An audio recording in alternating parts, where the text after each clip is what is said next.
Vamos dar início à sessão.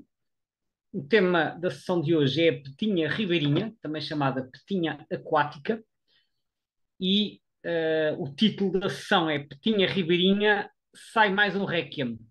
Réquiem, para quem não sabe, é uma missa por alguém que morreu, uma missa pelos defuntos. E eu escolhi este título porque no início do ano, em fevereiro mais precisamente, fiz uma sessão que também mencionava esta palavra, o Requiem, a propósito do cartaz nortenho, e fiz essa sessão com esse título para salientar o facto que o cartaz nortenho, que era uma espécie que fazia parte da nossa avifauna reprodutora, na minha opinião, e com base nos dados disponíveis, já deverá ter deixado de nidificar no nosso país.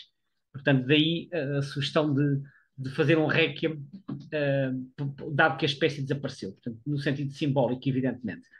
E aqui, em relação à Petinha Ribeirinha, eu também tenho um bocadinho a sensação, e é isso que eu vou falar hoje, que esta espécie, que para muitas pessoas isto poderá ser uma novidade, mas esta espécie sempre contou, ou pelo menos desde que se sabe, com uma população reprodutora em Portugal, e penso que neste momento isso também já terá deixado de acontecer. Portanto, nesta apresentação eu vou inicialmente falar um pouco sobre a espécie, para dar a conhecer que petinha é esta. Depois vou apresentar, como habitualmente, a situação de conservação e a distribuição no mundo e na Europa, e depois vou falar em concreto da situação em Portugal, com especial destaque para a situação enquanto espécie nidificante. Então vamos, como habitualmente, começar por conhecer um bocadinho melhor esta ave. A petinha ribeirinha é uma ave que pertence à ordem dos passeriformes, tem o nome científico Anthus spinoleta, tem um comprimento de 17 a 17 centímetros e meio, ligeiramente maior talvez que a petinha dos pratos, que é a petinha mais comum, assim só muito ligeiramente, portanto é uma petinha de tamanho médio a grande, de envergadura 24 a 29 centímetros, e como o nome sugere, é uma espécie que frequenta zonas próximas de água, ou seja, zonas com alguma umidade, seja perto de água corrente, seja em zonas de água parada, isto mais nas zonas, nos locais de invernada do que nos locais de nidificação. Os locais de nidificação situam-se geralmente em alta montanha e aí pode não ocorrer perto de água, pode ocorrer em prados úmidos e noutro tipo de locais. Portanto, esta referência às zonas próximas de água é mais verdade no outono e no inverno do que provavelmente na época de reprodução. Alimenta-se sobretudo de invertebrados. Isto também é fácil de adivinhar olhando para o bico da ave, que é um bico fino e longo, como é próprio dos insetívoros. O ninho é construído no solo e consiste numa taça feita essencialmente de ervas e de folhas. A postura tipicamente tem 4 a 6 ovos, a média anda pelos 5 e tal, mas em casos excepcionais pode ir até aos 8. A incubação, como acontece com a maioria dos passeriformes, dura cerca de 2 semanas, portanto 14 a 15 dias. A incubação é síncrona, o que significa que só começa com a postura do último ovo e depois os ovos eclodem todos em simultâneo e é feita unicamente pela fêmea. O nome original, dado pelo Linneu, tem aqui uma curiosidade, é que era a Lauda spinoleta. É curioso porque a Lauda, portanto, é o nome científico da laverca, a Lauda arvensis, que pertence à família dos alaudídeos. Na altura o Linneu não tinha famílias, ele só tinha ordens, géneros e espécies, mas o Linneu considerava que a petinha ribeirinha, tal como aliás outras petinhas, eram mais próximas das cotovias do que provavelmente das alvéolas, apesar de elas hoje em dia estarem na família Motacilidae. E, no entanto, ele colocou uma série de outros insetívoros no género Motacilla, como os cartaços, os chascos e os rabi-ruivos. Mas as petinhas que são próximas das alvéolas ele colocou no género Alauda. É claro que o Linneu não tinha ferramentas de análise genética como nós temos hoje, ele classificava as espécies de acordo com o seu aspecto morfológico, portanto, com as parecenças externas, e como esta ave é assim castanha e riscada, ele achou que era uma ave próxima dos alaudídeos.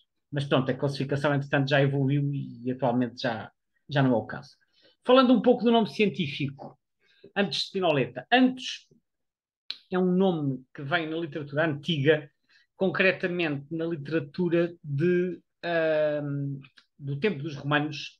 Houve um autor do tempo dos romanos que era Plínio o Velho, também chamado Caio Plínio II, que viveu no século I antes de Cristo e que era um escritor, historiador e naturalista romano, e que ele produziu muitas obras, mas a única que chegou até hoje é uma que se chama História Natural e que é um grande compêndio, enciclopédia composta por 37 volumes. E então, nesse trabalho de Plínio, é referido a uma pequena ave de zonas herbáceas chamada antus. É claro que nessa altura não haveria assim tanto detalhe sobre a identificação. A verdade é que quando esta espécie é classificada no género Antus, alguém que eu agora não tenho presente quem foi que criou este género, porque isto já é posterior ao Linneu, resolveu pegar neste termo que era usado pelo Plínio e aplicá-lo às petinhas, e por isso a maioria das petinhas hoje em dia tem então este nome Antus.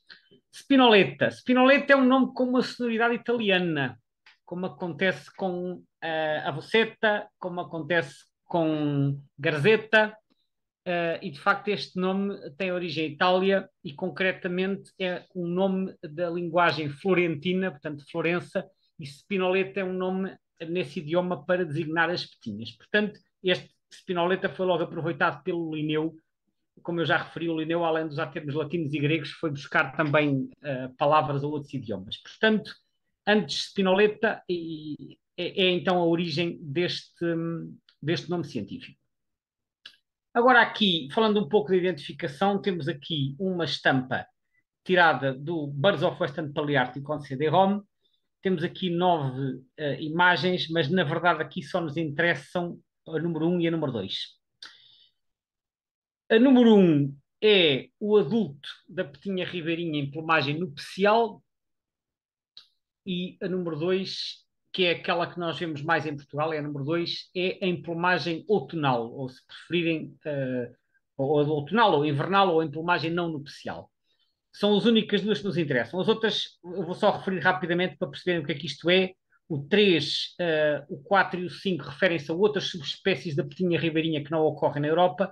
O 6, o 7, o 8 e o 9 são de uma outra petinha, que é a petinha americana, que é a Antus robescens, mas que no passado era considerada conspecífica com esta, portanto era uma subespécie, atualmente foi separada. Eu voltarei a Antus robescens mais à frente, só para explicar, mas portanto, para já a reter só nos interessa aqui os desenhos 1 e 2, que é o adulto nupcial e o adulto outonal ou invernal.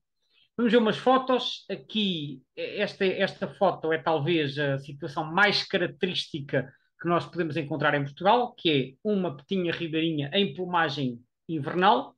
Portanto, é assim que nós as vemos no outono e no inverno, ao pé da água.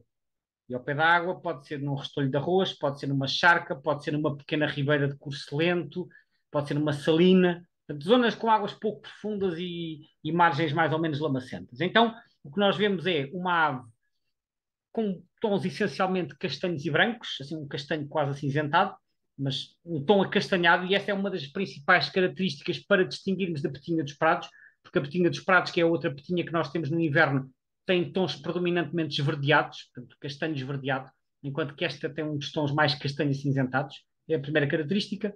Depois, outra característica que esta é partilhada com a petinha dos prados é o peito riscado, reparem, riscas, enfim, mais densas no peito e depois estenderem-se até aos flancos. Cá estão elas. Outra característica muito importante para distinguir da petinha dos pratos são as patas escuras. Reparem, elas não são pretas, embora alguns guias às vezes as tenham desenhadas quase pretas. Elas são castanhas escuras ou de um vermelho muito escuro, tipo Bordeaux, enquanto que as da petinha dos pratos são de um cor de laranja. Isto depende sempre das condições de iluminação, mas as patas são claramente mais escuras que as da petinha dos pratos.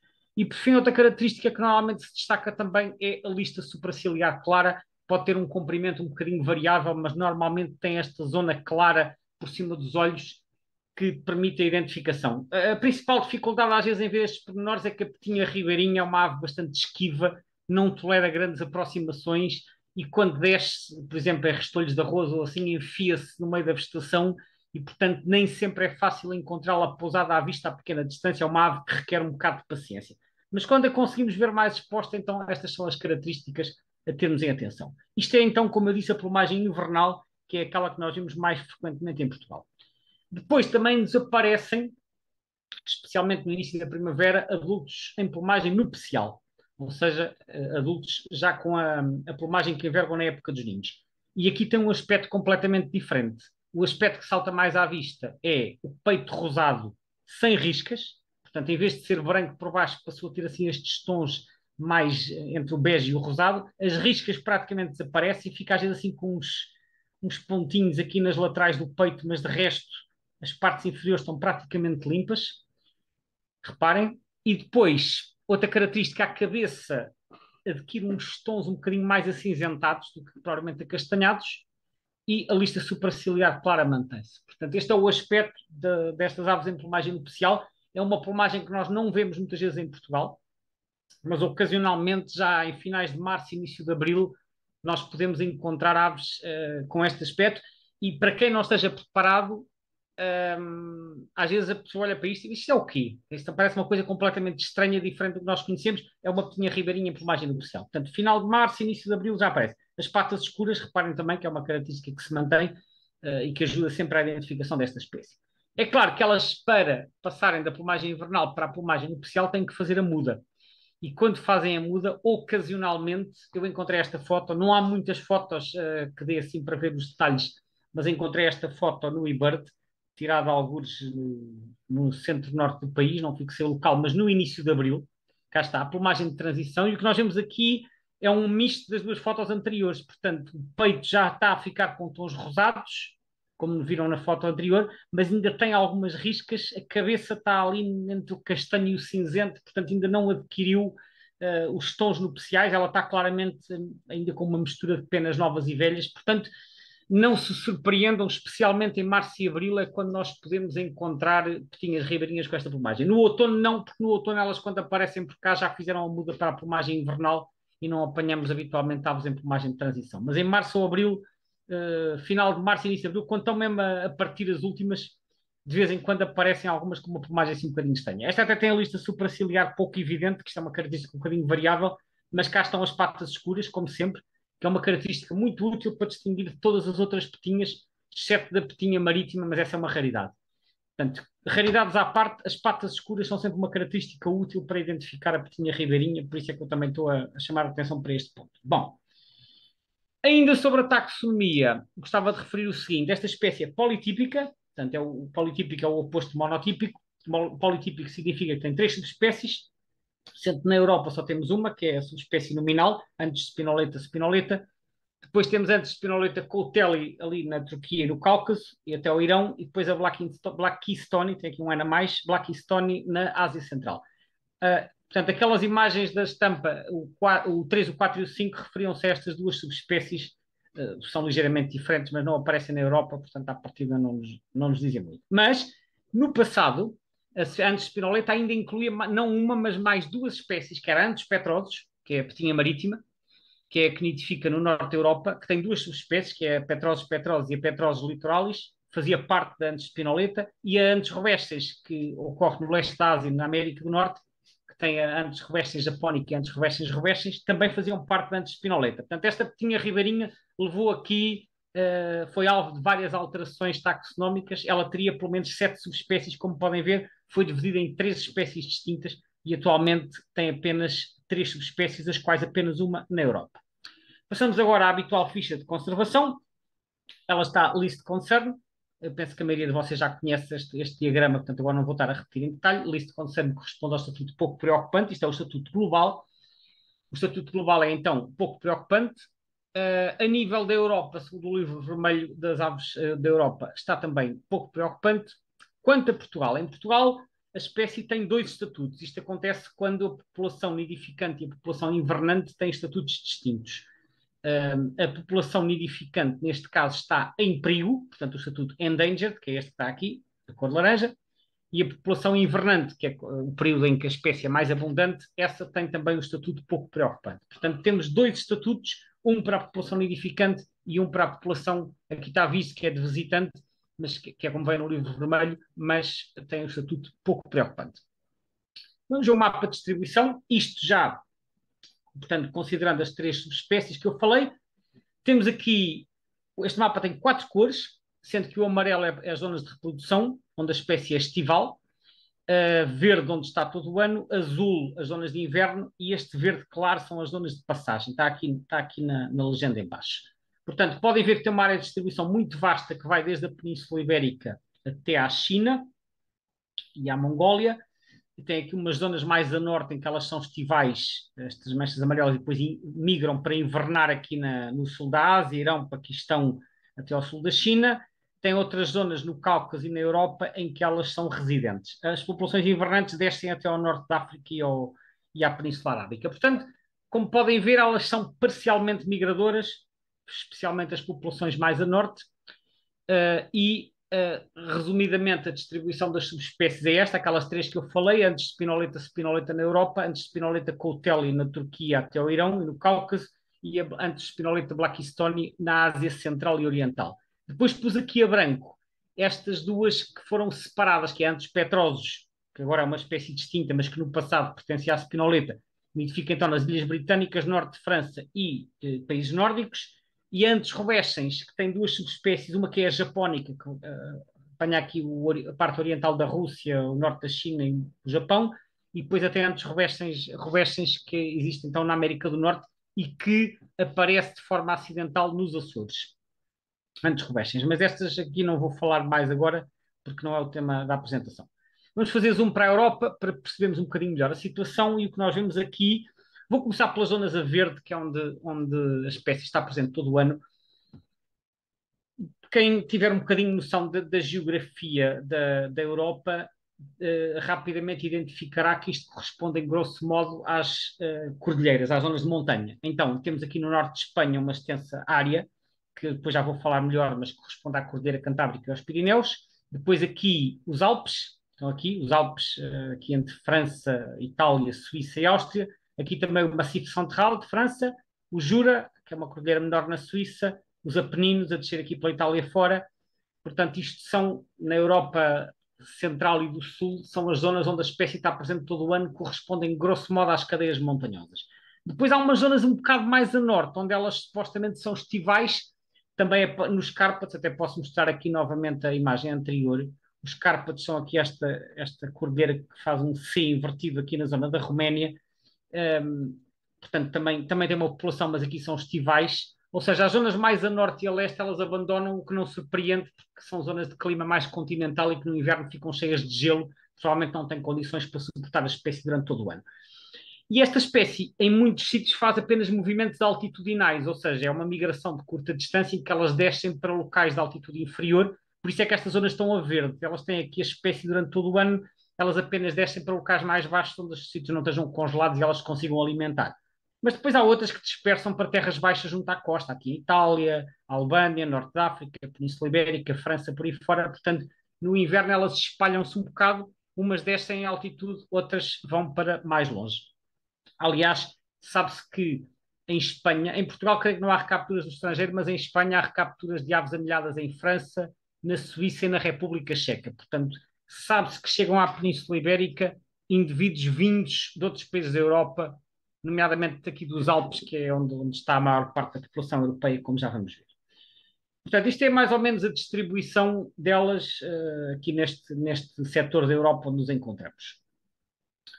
Olhando para o mapa do Atlas Europeu, aqui temos bolinhas de várias cores que nos indicam a abundância, quanto mais escuro, mais abundante. Isto é do segundo Atlas Europeu, que saiu em 2020, está aqui no site ebba2.info. A EBBA significa European Breeding Bird Atlas. Ora, olhando para este mapa, nós vemos imediatamente que as bolinhas mais escuras estão aqui nos Alpes. Portanto, Suíça, Áustria, Norte de Itália, como eu disse há pouco, é nos Alpes que existem as maiores densidades desta espécie e, portanto, digamos, o núcleo mais importante para a espécie situa-se exatamente aqui nos Alpes. Mas depois temos, como já vimos no outro mapa, temos aqui zonas importantes de ocorrência no norte e centro de Espanha, certos locais de Itália, aqui nos Balcãs, cá estão os Cárpatos, que fazem o tal C invertido, portanto aqui entre o sul da Polónia, Eslováquia, um bocadinho da Ucrânia e a Roménia, e depois também populações na Turquia, também aqui no Cáucaso, bolinhas escuras, portanto é outra zona importante para a espécie, mas aqui no Cáucaso já é outra subespécie que eu mencionei, o couteli. Portanto, a nível da Europa Ocidental, então, os Alpes são a principal área de ocorrência. Olhando para o mapa de variação face ao primeiro Atlas Europeu, vemos vários quadradinhos de cor de laranja, que significam as zonas onde a espécie supostamente desapareceu, espalhados por várias zonas da Europa, portanto, muitos quadradinhos de cor de laranja, alguns azuis, que é onde a espécie apareceu, e depois manchas cinzentas, que é onde a espécie se mantém.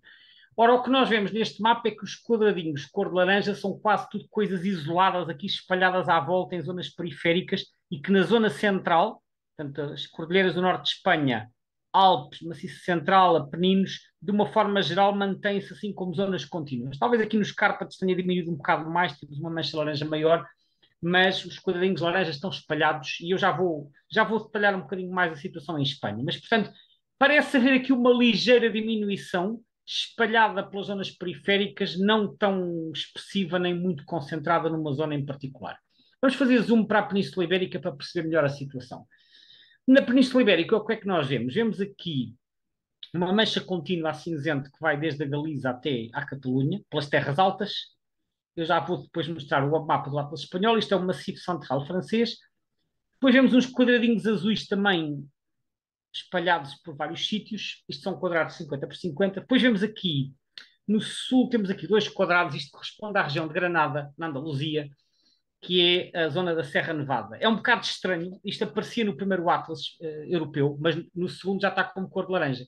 Só que eu não percebo muito bem de onde é que vem esta informação, porque em Espanha já se fizeram 3 atlas nidificantes e em nenhum deles aparece a espécie registada na Serra Nevada.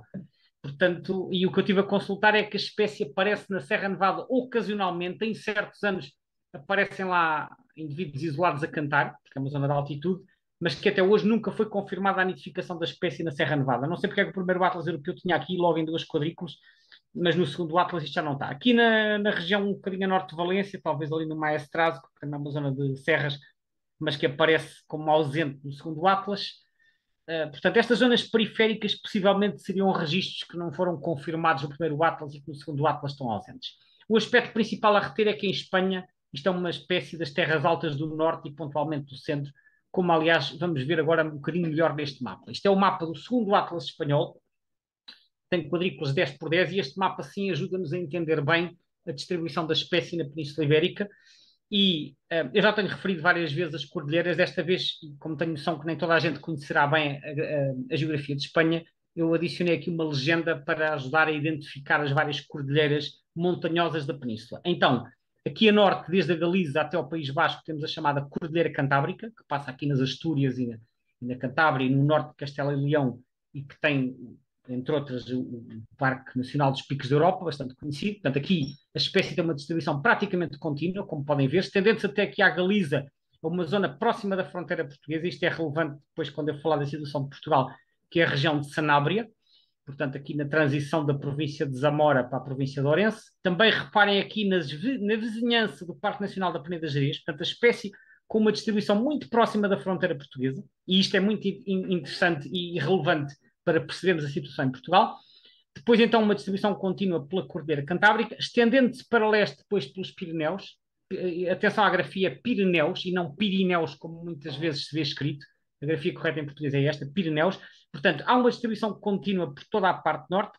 Depois, aqui neste sistema transversal, é o que se estende das províncias de Burgos e Soria, que é o chamado Sistema Ibérico, que separa o Rio Ebro do Rio Douro, também tem aqui um núcleo importante.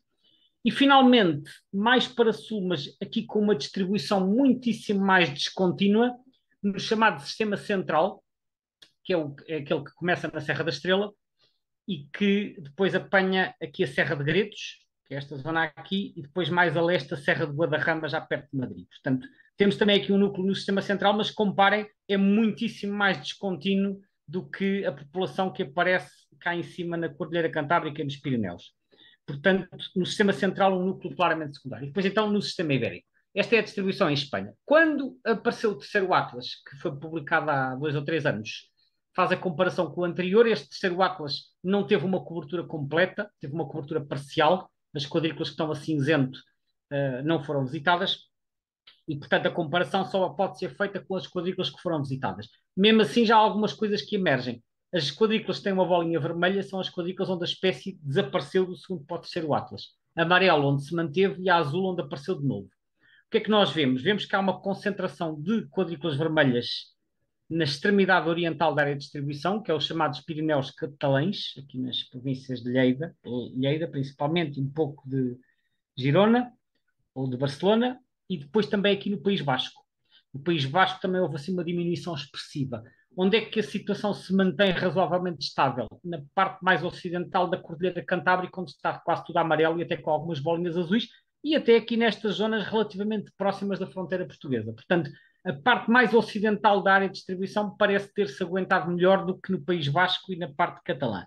No sistema central também parece mais ou menos equilibrado, com algumas bolinhas vermelhas e umas bolinhas azuis, portanto, a espécie parece ter a situação ficado pior na parte oriental da península. Em termos de número de quadrículas, houve uma diminuição não muito expressiva, caiu 8%, o número total de quadrículas, isto só tendo por base as quadrículas que é possível comparar entre os dois atlas, mas que sugere que a espécie esteja a diminuir. Aliás, já foi referido que para as espécies de ambientes de montanha, pelo menos há vários casos em que isso tem sido mencionado, que as alterações climáticas são um dos fatores que poderá estar a contribuir para tornar menos favoráveis as condições de altitude. Esta espécie nidifica em zonas de altitude, pelo que eu li, a altitude preferencial está entre os 1500 e os 2500 metros, que é uma faixa que nós não temos muito em Portugal, temos um bocadinho na Serra da Estrela e pouco mais, mas em Espanha, obviamente, há montanhas muito mais altas e, portanto, em Espanha encontra o ambiente ótimo nestas faixas de altitude, mas pode ir até aos 3000 metros ou mais. Portanto, é uma espécie que nidifica claramente em alta montanha. E agora sim vamos falar da situação em Portugal continental. Começo por apresentar o mapa de distribuição para o ano inteiro, portanto, que isto foi buscar ao eBird, e isto é o total de registros acumulado ao longo de todo o ano. Como eu referi, esta espécie aparece entre nós principalmente no outono e no inverno, e como podem ver, há registros praticamente por todo o país. Há aqui umas manchas que não têm registros, e eu penso que estas manchas correspondem principalmente a serras muito florestadas sem habitat favorável, portanto, sem charcas ou outro tipo de locais. Portanto, aqui, por exemplo, estas serras aqui entre Coimbra e Castelo Branco, não tem assim muito ambiente. Aqui também na Serra do Caldeirão, também é uma zona pouco favorável. Certas zonas de Trás-os-Montes, eventualmente. Portanto, as descontinuidades têm a ver principalmente com a escassez de habitats, porque isto é uma espécie que gosta muito daquelas águas pouco profundas, como eu disse, daí que haja uma maior continuidade de registros, principalmente na faixa costeira. Elas aparecem em estuários, salinas e lagoas. Portanto, na faixa costeira, muitos registros, também muitos no interior alentejano, em muitos locais da beira interior, que é uma zona menos acidentada em certas áreas do que depois aqui esta zona intermédia. Portanto, há registros por todo o país, mas depende sempre um bocadinho da existência de habitat favorável. Este gráfico é o gráfico de frequência que podemos observar no eBird, portanto, indica-se a percentagem de listas do eBird, de listas completas em que a espécie aparece. O que é que podemos ver? Há um período praticamente de ausência durante o verão, que vai desde meados de abril até ao final de setembro, em que praticamente não há registros. Aparecem assim registros pontuais, por isso é que isto não está exatamente a zero, e já vou falar disto.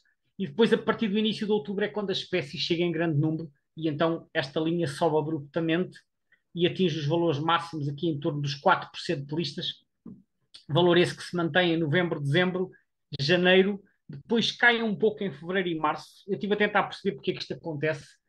Não sei se há uma diminuição do número de indivíduos, mas fui pesquisar em várias regiões do sul de Espanha onde a espécie não se reproduz, e em Espanha isto não acontece, aquilo mantém-se em valores mais estáveis. Portanto, isto pode ter a ver apenas com a amostragem do tipo de listas que ocorre nesta altura, não sei. De qualquer forma, o aspecto essencial a reter é que depois a grande debandada dá-se em março, que é quando a linha cai abruptamente. Mas como podem ver, no início de abril ainda restam aqui algumas. São as tais que depois já aparecem em plumagem de transição ou em plumagem nupcial. Portanto, a linha só chega praticamente a zero a partir de 15 de abril. Portanto, no final de março, a partir do início de março, elas começam a partir em força, mas ainda há umas quantas que ficam por cá até ao início de abril. Isto então tirado do eBird. E agora vamos ver a situação de nidificação. E eu aqui partilho a imagem do primeiro Atlas de Nidificantes, que foi publicado em 1989. E aqui, isto são folhas de 20 por 32, foi o primeiro Atlas que se fez em Portugal. E o que nós vemos aqui é, o país tinha cerca de 175 ou 180 folhas, e vemos a espécie presente em dois quadrados. O primeiro aqui no Nordeste, no extremo Nordeste do país, junto àquela zona de Sanabria que eu falei há pouco. Isto fica perto de Bragança, no Parque Natural de Montezinho. E depois aqui um registro de nidificação possível, que é a bolinha mais pequena, na Serra do Gerês. Isto foi o que foi publicado no primeiro ato. Está aqui, década de 80, nidificação no extremo norte. Esta bolinha grande é nidificação confirmada, confirmou-se a nidificação. confirmada na Serra de Montezinho, nidificação possível na Serra do Gerês, e a população foi estimada de 1 a 10 casais. Está aqui, este valor que está em baixo era a estimativa de população, 1 a 10 casais era a estimativa da população nidificante. Os trabalhos de campo decorreram de 78 a 84. Vale a pena lermos o que está aqui. Diz o seguinte: espécie cuja nidificação está confinada a alguns dos planaltos das serras de Montezinho e do Gerês, situados acima dos 1200 metros. Coverley, que é um autor de meados do século XX, que deixou umas notas sobre Portugal, Coverley não refere a nidificação desta espécie no nosso país. A confirmação representada no mapa junto foi obtida já depois de 1984. Ou seja, a confirmação veio mais tarde. Embora no decorrer do projeto várias observações tenham sido efetuadas naquele local. Ou seja, durante os trabalhos de campo do Atlas foi vista a espécie e não foi feita a confirmação. Enquanto o Atlas estava em processo de produção, foi obtida a confirmação nos anos seguintes e como já se sabia que a espécie ocorria, a equipa editorial achou por bem pôr a nidificação como confirmada para reforçar a presença, mas fazendo aqui a ressalva que a confirmação foi obtida em data posterior. Depois, o habitat nidifica em zonas de pastagem úmida típicas das zonas montanhosas do Nordeste. Não possuímos informação relevante sobre a época de reprodução. Portanto, esta era a situação, então, no final da década de 80. Nidificação confirmada em Montezinho e um registro possível no Gerês. Entretanto, na Peneda Gerês foi feito um atlas no início da década de 1990, que foi o Atlas das Aves do Parque Nacional da Peneda Gerês. E a espécie também aparece nesse atlas. Eu não vou ler tudo, porque o texto é bastante longo, vou só fazer um resumo. Ele apenas é referida na zona de Castro Laboreiro, e Castro Laboreiro fica na Serra da Peneda, que é num setor completamente diferente do parque daquele que viram há pouco, e apenas em 2 quadrículas com nidificação possível. Isto é do Atlas Nacional do Parque Nacional da Peneda Gerês, publicado em 96. Eu salientei apenas aqui 2 trechos. O primeiro diz: no período do Atlas e em época de nidificação, localizou-se unicamente em 2 quadrículas da área de Castro Laboreiro, a cerca de 1100 metros de altitude. Esta é a primeira nota. A segunda nota, que diz o seguinte: espécie protegida pela Convenção de Berna e cujos fatores de ameaça no nosso país são a exiguidade numérica dos núcleos reprodutores e a respectiva situação geográfica no limite ocidental da área de distribuição. Portanto, este Atlas reforça o que já diz o Atlas anterior, que é, há muito pouquinhas, isto está mesmo no limite, mas tem aqui esta novidade que apareceu num sítio novo, que foi em Castro Laboreiro. Vamos ver os mapas. O Atlas do Gerês tinha, quando as espécies estavam presentes todo o ano, tinha 2 mapas, um para a época de reprodução, que é primavera, e outro para a época de invernada.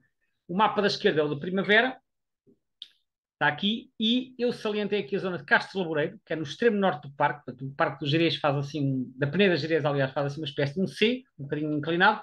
Isto é a zona de Castro Laboreiro, onde tem um grande planalto e foi, então, registada a presença da espécie. A zona que viram no mapa anterior, do Atlas de nidificantes, é nesta zona, aqui na zona do Planalto da Mourela, ou de Torém, ou Pitões das Júnias, ou Covilhães, e que não foi registada no Atlas da Peneda Gerês. Portanto, há zonas de nidificação possível em diferentes períodos, quer aqui na zona da Mourela, que é distrito de Vila Real, quer aqui em Castro Laboreiro, que é distrito de Viana do Castelo. À direita é o mapa de invernada, como podem ver, tem uma distribuição mais alargada, então, no Parque Nacional. Mapa de inverno. Entretanto, partilho convosco a ficha do Livro Vermelho dos Vertebrados de Portugal, publicado em 2005.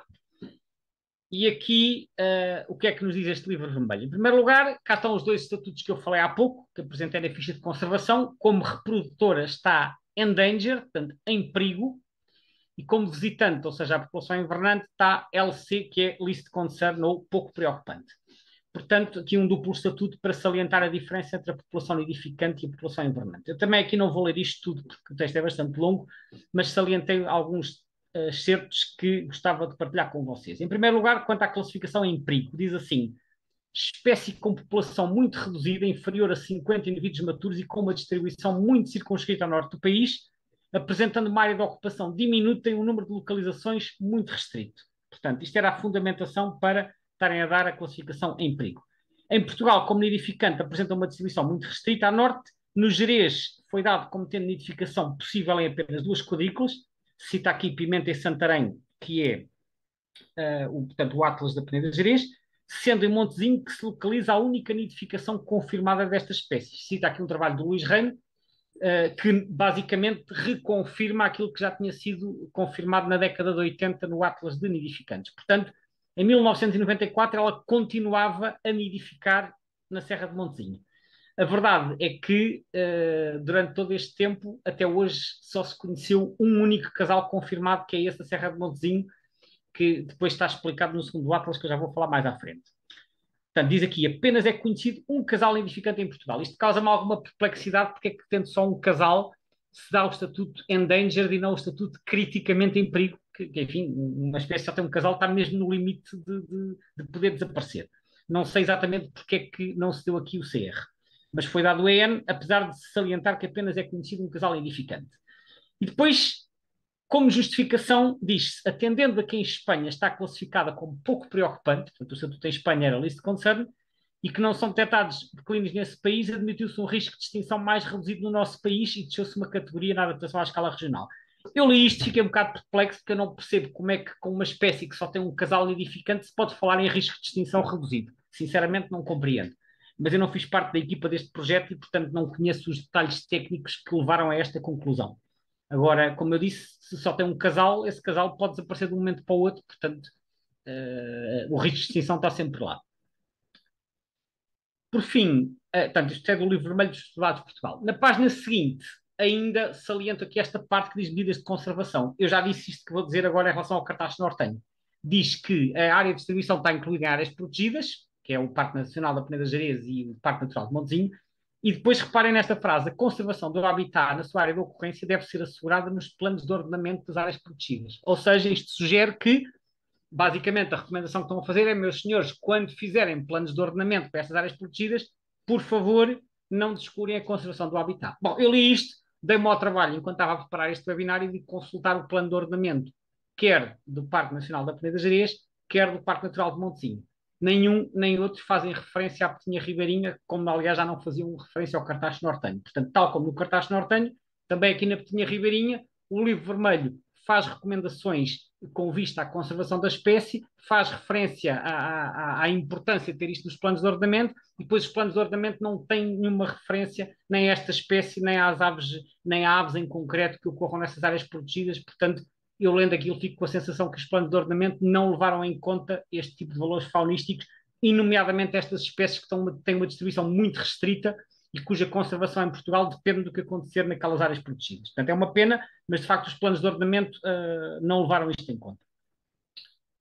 Finalmente, o mapa do segundo Atlas Nidificantes, que é o mais recente, que saiu. O mais recente não, o mais recente é o terceiro que está prestes a sair, mas dos que estão publicados é o segundo. Portanto, foi feito de 1999 a 2005, e então na década de 2000 cá está novamente a confirmação na Serra de Montezinho, que eu disse já tinha sido confirmada na década de 80, foi confirmada na década de 90 e é confirmado novamente na década de 2000, cá está a bolinha grande. Estes registros pequeninos aqui são ainda bichos invernantes tardios, vistos provavelmente no início de abril, quando já estavam a decorrer os trabalhos de Atlas, portanto estes não têm grande significado.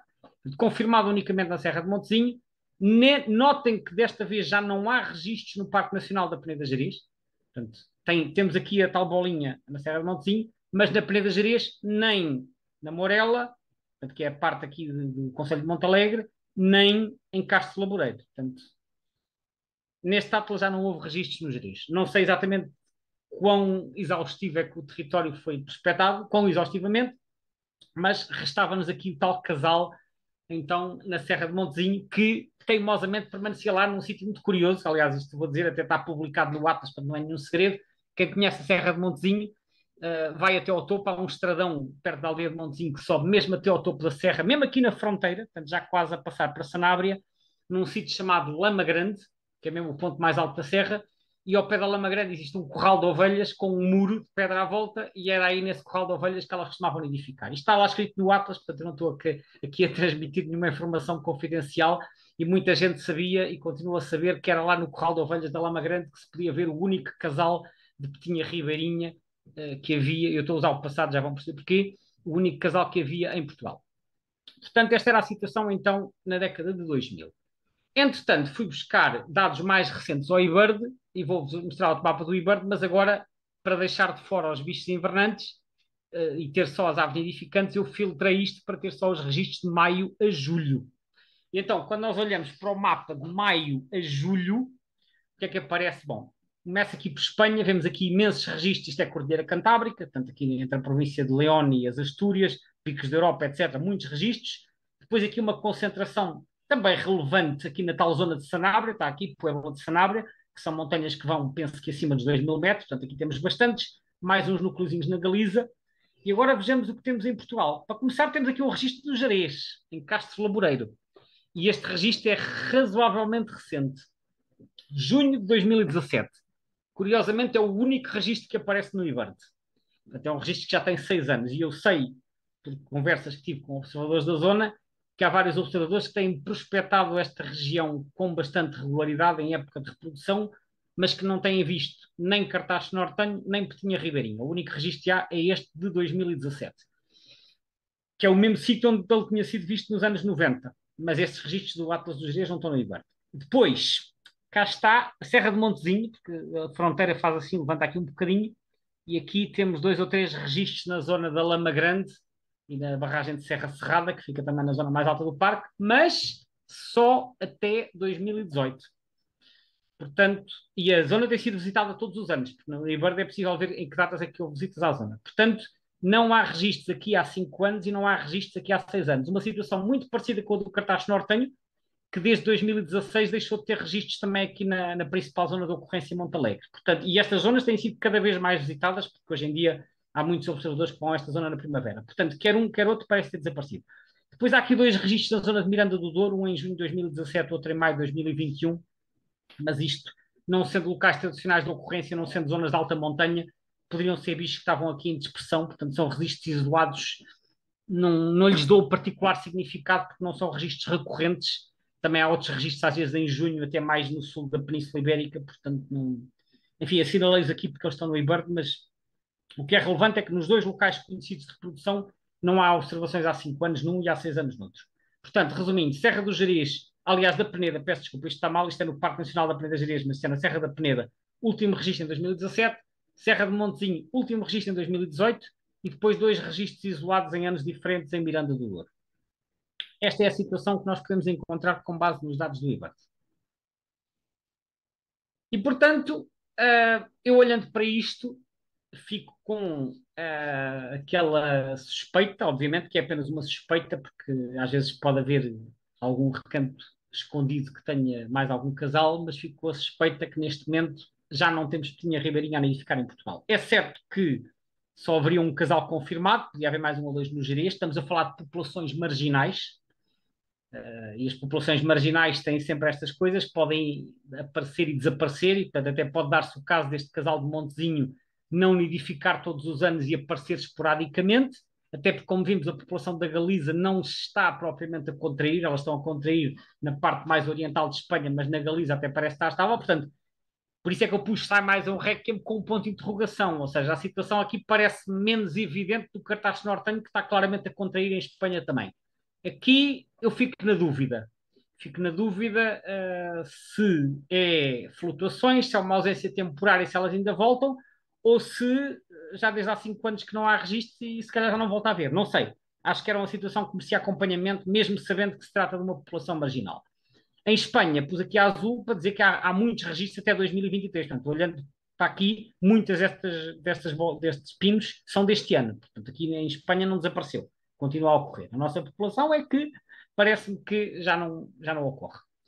Por fim, uma nota sobre a nova lista vermelha. A nova lista vermelha, que ainda não foi formalmente apresentada, será apresentada, pelo que eu sei, no Congresso da CEPEA, que vai acontecer nos Açores, mas estas informações já foram publicamente partilhadas, ainda que de forma temporária, no site listavermelhadasaves.pt. Portanto, eu nessa altura tive a oportunidade de consultar estas informações, por isso é que eu estou aqui a partilhar, porque elas já estiveram publicamente visíveis. Faço apenas a ressalva que eu não sei se isto é completamente definitivo ou não. Mas, portanto, feita esta ressalva, vou já pôr aqui o que é que teve publicamente visível há umas semanas. Portanto, neste site, Lista Vermelha das Aves, que é provavelmente onde a nova lista vai estar disponível dentro de poucas semanas. Então, o que é que nós temos aqui? Temos aqui vários. Isto está com uma formatação um bocadinho esquisita, porque eu gravei isto em PDF e isto não ficou com o arranjo que estava no site, mas tem aqui os estatutos. Então, começando pela direita em baixo, vemos o Estatuto Global List Concern, que já tínhamos visto, o Estatuto na Europa List Concern também, mas depois o Estatuto em Espanha tem aqui uma coisa muito curiosa.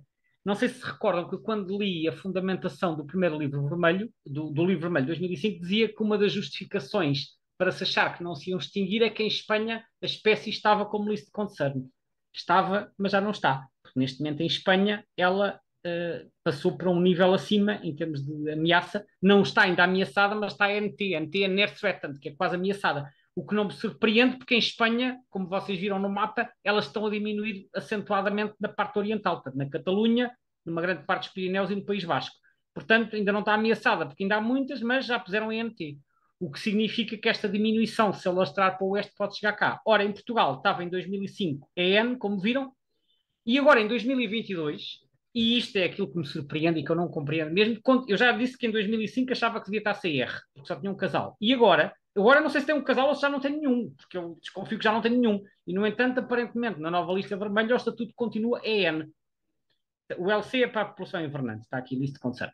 Portanto, a população invernante continua EN. Eu já não percebi o EN em 2005, agora em 2022 ainda percebo menos. Como eu disse, não sei se é definitivo ou se isto ainda vai ser revisto, faz muita confusão, porque me parece que já é. O cartaz nortenho também estava EN em 2005 e também desapareceu. Portanto, já é a segunda espécie que no livro vermelho me parece que não se consegue usar esse trabalho como forma de travar a extinção da espécie no país. Como eu disse, são populações marginais, portanto também não acho que se deva atribuir uma relevância assim tão grande a uma população que é perfeitamente marginal a nível ibérico, só que deixa-me um bocadinho triste pensar que se nós não conseguimos segurar as espécies que cá estão, ainda que, enfim, a fronteira seja apenas um limite administrativo, se nós não conseguimos segurar estas espécies, como é que vamos conseguir segurar outras em que a conservação depende mais de Portugal? E esta é a mensagem principal que eu queria passar aqui, é que, embora estas pequenas aves, neste caso as populações são marginais, não serão as mais relevantes, por um lado era importante que se mostrasse, mesmo com estes exemplos, que conseguimos garantir a conservação, e por outro lado há aqui um outro aspecto também que eu também acho algo triste, que é, nós vemos muitos projetos de conservação a ocorrer, mas eles são dirigidos a rapinas, são dirigidos a estepárias, são dirigidos a algumas aves marinhas, mas não são dirigidos a passariformes, e portanto os passariformes, infelizmente, estão por sua conta e não são alvo de atenção suficiente, por exemplo, nos planos de ordenamento ou nos projetos de conservação. Portanto, enfim, eu infelizmente receio que a Petinha Ribeirinha já tenha deixado de nidificar em Portugal e não sei se volta, e não sei se será o último caso ou não, mas acho importante acompanhar estas situações. Enfim, as notícias que eu estou a trazer aqui não são as melhores, mas acho importante acompanharmos estas situações para pelo menos noutras espécies que fiquem em situação idêntica, se poderem tomar medidas em tempo útil. Portanto, fica aqui assinalado o Estatuto em 2005, o Estatuto em 2022 e também o atual Estatuto em Espanha, que é então quase ameaçado. Portanto, resumindo, Portugal manteve na nova lista vermelha o Estatuto em perigo, Espanha passou de LC para NT, que é quase ameaçado, e agora, desculpem, passei isto muito depressa, era só para verem, e agora sim vamos passar à ficha resumo para concluir a apresentação.